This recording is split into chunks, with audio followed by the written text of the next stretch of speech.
A memorial ceremony for the 25th anniversary of the Srebrenica genocide was held on Saturday at the former accumulator factory used by the United Nations troops as a base in the war in Bosnia. World leaders joined the ceremony via video link and paid tributes to the victims of the genocide.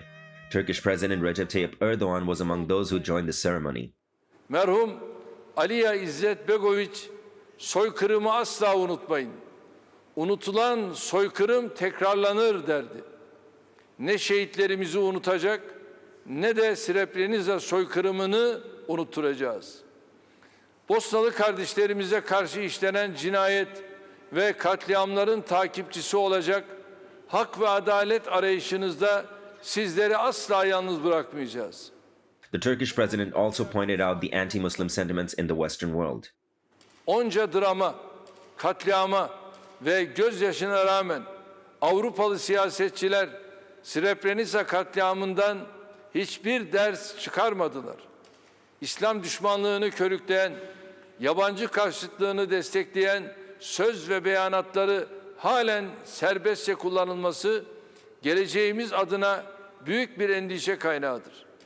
Also joining via video link, United Nations General Secretary Antonio Guterres said that the UN failed the people of Srebrenica 25 years ago.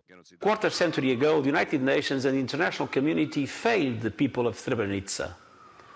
As former Secretary General Kofi Annan said, this failure will haunt our history forever.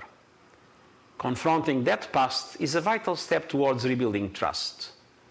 Reconciliation must be underpinned by mutual empathy and understanding.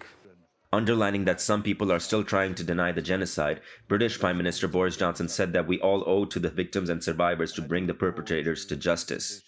As in so many cases from this conflict, which brought violence and destruction across the Western Balkans, many families still do not know what happened to their loved ones. Many perpetrators have still not been held to account.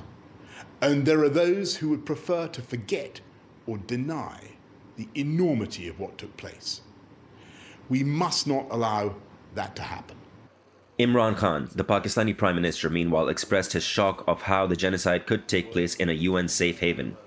Along with most people who have feelings of humanity, we were shocked.